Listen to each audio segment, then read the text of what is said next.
या मालिकेच्या आजच्या भागात आपण पाहणार आहोत अर्जुन आणि दीपा कलेक्टर ऑफिसला जाण्यासाठी निघालेले असतात आणि त्यामुळे घरातील सगळेच जण खूप खुश असतात. परंतु त्याचवेळी बापू अप्पीला म्हणजेच दीपाला म्हणतात की तू कलेक्टर का झाली आहेस माहिती आहे ना तुला.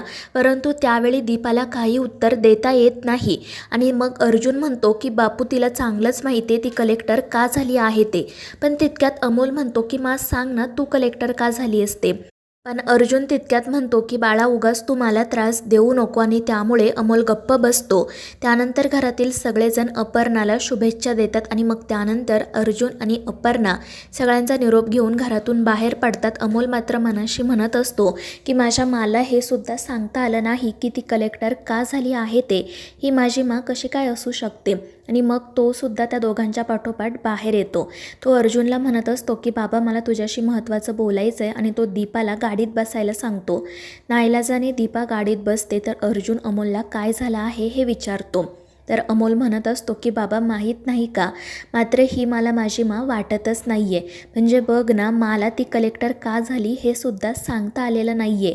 असं वाटतंय की तुझ्याकडून काहीतरी चुकतंय आणि ते ऐकून अर्जुनला धक्काच बसतो. तो अमोलला समजवण्याचा प्रयत्न करत असतो मात्र अमोल त्याचं काही ऐकून घ्यायला तयार नसतो. तो सतत अर्जुनला हेच सांगत असतो की माहीत नाही का पण मला ही माझी मा वाटतच नाही. ती आधीसारखी माझ्याशी वागत नाही. मला फक्त इतकंच वाटतं की तू तिला कलेक्टर ऑफिसला घेऊन जायला नको. कारण माने आत्तापर्यंत कलेक्टर ऑफिस खूप चांगल्या पद्धतीने सांभाळले. उगाच तिथे काही चुकीचं घडायला नको आणि इतकं बोलून तो आतमध्ये निघून जातो. मात्र अमोलच्या अशा बोलण्यामुळे अर्जुन मात्र काळजीत पडतो. दुसरीकडे चिंचोके आर्याला सांगत असतात की अर्जुन सरांनी निरोप दिला आहे की त्या दूषित पाण्याची आपण तपासणी करावी. मात्र आर्या विचारते की अर्जुन कुठे आहे. त्यावर चिंचोके म्हणतो की साहेब अपर्णा मॅडमसोबत कलेक्टर ऑफिसला गेलेत. आणि ते ऐकून आर्या म्हणते की बघितलं ना चिंचोके, अर्जुनला कलेक्टर मॅडमसोबत कलेक्टर ऑफिसला जायची काय गरज होती. अपर्णा मॅडमला कलेक्टर ऑफिस काही नवीन आहे का. नक्कीच कुठेतरी पाणी मुरते. मात्र चिंचोके म्हणत असतो की अपर्णा मॅडम आजारी आहेत माहिती आहे ना तुम्हाला, मग तरीही तुम्ही उगाच साहेबांवर शंका का घेताय. पण आर्या काही ऐकायला तयार नसते. ती म्हणत असते की अर्जुन वागतोच असं की ज्यामुळे मला त्याच्यावर शंका येते. आता काही झालं ना तरी मी पुन्हा त्या गावात जाणारच जिथे अर्जुनला अपर्णा मॅडम सापडल्या. ते ऐकून चिंचोके तिला समजवण्याचा खूप प्रयत्न करतो पण त्याचा काही उपयोग होत नाही आणि शेवटी आर्या त्या गावात जाण्यासाठी निघते. दुसरीकडे तो जीजी ज्या फाईल्सवर अपर्णाच्या सह्या हव्या होत्या त्या फाईल्स त्याच्या माणसांना दाखवत म्हणतो की या फाईल्सची किंमत करोड रुपये आहे. पण जोपर्यंत यावर त्या कलेक्टर बाईच्या सह्या होत नाही तोपर्यंत यांची किंमत 0 आहे. तितक्यात तो फैजू त्या ठिकाणी येतो आणि त्या जीजीला विचारतो की उद्या तर आपलं काम होईल, मग त्या अपर्णा मॅडमचं काय करायचं. तर जीजी सांगतो की तिला मारून टाकायचं. पण तो फैजू म्हणतो की कशाला साहेब, तुम्ही राजकारणी आहात, उगाच खुनी कशाला होताय. पण ते ऐकून जीजी त्याची कॉलर पकडतो आणि म्हणतो की मी काय करायचं हे तू मला शिकवू नको. जर त्या कलेक्टर बाईला जिवंत सोडलं ना तर ती निर्दोष आहे हे सिद्ध करेल आणि आपल्याला खडी फोडायला पाठवेल. त्यामुळे तिला मारून टाकायचं. आणि ते ऐकून त्याची माणसंसुद्धा हो म्हणतात आणि लगेच कामाला सुरुवात करतात. तर जीजी खूपच खुश असतो कारण त्याची खात्री असते की आता लवकरच दीपा त्याच्या फाईलवर सही करेल आणि त्याचं काम सुरू होईल. दुसरीकडे संपूर्ण कलेक्टर ऑफिस अपर्णाच्या स्वागतासाठी तयार असते. सगळेजण तिचं मनापासून स्वागत करतात, तिला पुष्पगुच्छ देतात. त्यामुळे अपर्णा म्हणजेच दीपाला सुद्धा खूप आनंद होतो. त्यानंतर गायतोंडे सांगतात की मॅडम तुमच्या अपघाताच्या आधी तुम्ही सफाई कामगारांसाठी एक महत्त्वाचं काम केलं होतं आणि त्याच सफाई कामगारांनी तुमच्यासाठी एक भेटवस्तू पाठवली आहे. आणि मग गायतोंडे एक लिफाफा अर्जुनकडे देतात. त्यामध्ये त्या सफाई कामगारांनी अप्पीसाठी लिहिलेलं पत्र असतं. अर्जुन ते पत्र मोठ्याने वाचू लागतो. त्यामध्ये लिहिलेलं असतं की कलेक्टर अपर्णा मॅडम, तुम्ही आमच्या प्रश्नांची पाहणी करून निघालात आणि काही वेळातच तुमच्या अपघाताची खबर आली. त्यावेळी आम्हाला धक्का बसला होता. पण तुम्ही गेला अशा खबरा येत असतानाच दुसऱ्याच दिवशी आमच्यासाठी साफसफाईचं सामान आणि मशीन आल्या. आम्ही त्या लोकांना विचारलं की मॅडम तर बेपत्ता आहेत, मग हे सगळं कसं काय आलं. तर त्या लोकांनी आम्हाला सांगितलं की मॅडम इथून निघाल्या तेव्हाच त्यांनी काम मार्गी लावलं होतं.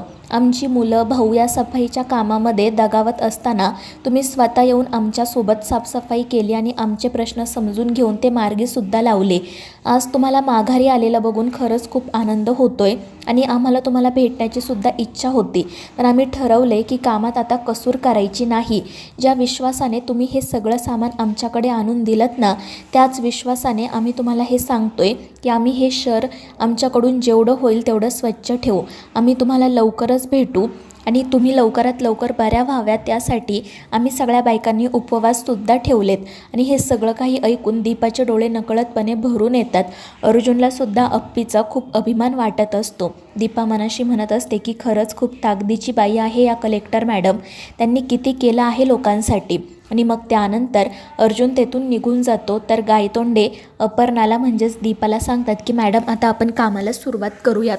आणि त्याचवेळी काही लोक त्यांच्या फाईल्स घेऊन त्या ठिकाणी येतात. त्याच लोकांमध्ये त्या जिजीचा सुद्धा एक माणूस असतो जो जिजीसोबत अपर्णाच्या घरी आलेला असतो. दीपा त्याला बरोबर ओळखते, तर तो दीपाला इशारा करत त्या फाईलवर सही करायला सांगतो आणि तेथून निघून जातो. तो गेल्यावर अर्जुन पुन्हा ऑफिसमध्ये येतो आणि गायतोंडेंना सांगतो की अपर्णा मॅडम लगेच कलेक्टर पदाचा पदभार स्वीकारणार नाहीत. जोपर्यंत त्या बऱ्या होत नाहीत तोपर्यंत त्या कलेक्टरच्या खुर्चीवर बसणार नाहीत. आणि हे ऐकून गायतोंडेंना आश्चर्य वाटते खरे, मात्र ते काही बोलत नाही. आणि मग त्यानंतर दीपा कामाला सुरुवात करते. दुसरीकडे चिंचोके गावागावात जाऊन त्या दूषित पाण्याची चौकशी करत असतात. आणि त्यामधून त्यांना समजते की ज्या लोकांनी कॉर्पोरेशनचं पाणी पिलं आहे त्या लोकांना कोणताही आजार झालेला नाही आहे, त्यांच्या घरात कोणीही आजारी पडलेला नाही आहे. त्यामुळे गायतोंडेंना प्रश्न पडतो की जे लोक आजारी आहेत त्यांनी नक्की कोणतं पाणी पिलं आहे. आणि मग त्याचवेळी त्यांना एका गावात एक माणूस भेटतो ज्याच्या घरातील सगळेच लोक आजारी असतात. चिंचोके त्याच्याकडे चौकशी करतात आणि त्यावेळी त्यांना समजतं की 3 दिवस त्या गावामध्ये पाणी आलेलं नव्हतं. आणि मग अचानक एक पाण्याचा टँकर आला. त्या टँकरवाल्याने सांगितलं की पाणी फुकट आहे आणि मग सगळे लोक तेच पाणी पिले आणि आजारी पडले. त्यातच एक जण दगावलासुद्धा. आणि सगळं काही ऐकून चिंचोक्यांना प्रश्न पडतो की हे सगळं नक्की कोणी केलं असेल. आणि या सगळ्यावरून तर एक समजते की जो कोणी आहे त्याने हे सगळं मुद्दाम केलं आहे. दुसरीकडे अर्जुन दीपासोबत बोलत असतो. तितक्यात गायतोंडे त्या ठिकाणी येतात. दीपा अपर्णाची ॲक्टिंग करत त्यांना काल जे काही घडलं होतं त्याबद्दल विचारते. गायतोंडे सांगतात की आज कोणतीही केस आलेली नाही आहे, मात्र काल जे लोक होते त्यांच्यापैकी 10 जणांचा मृत्यू झाला आहे. इतर लोक आउट ऑफ डेंजर आहेत. आणि तुम्ही जे काही अतिरिक्त डॉक्टर मागवून घेतले होते त्यांचासुद्धा खूप फायदा झाला आहे. मग अर्जुनसुद्धा दीपाला काही गोष्टी समजावून सांगतो. आणि मग दीपा म्हणू लागते की ठीक आहे, आपण निम्मे लोक त्या गावांमध्ये पाण्याची चौकशी करण्यासाठी पाठवू आणि निम्मे लोक हॉस्पिटलमध्ये. आता कोणाचाही जीव जाता कामा नये. आणि त्यावर गायतोंडे आणि इतर अधिकारी हो म्हणत कामाला सुरुवात करतात. त्यानंतर दीपा अर्जुनला म्हणत असते की अर्जुन सर, तुम्हाला काय वाटतं, हे जे कोणी आहे त्याने हे सगळं मुद्दाम केलं असेल का? कोण असेल तो ज्याने लोकांना दूषित पाणी प्यायला दिलं? तर अर्जुन म्हणतो की दीपा काळजी करू नको, तो माणूस लवकरच सापडेल. तर मित्रांनो, या मालिकेच्या पुढील भागांच्या अपडेटसाठी आपल्या चॅनेलला सबस्क्राईब करा.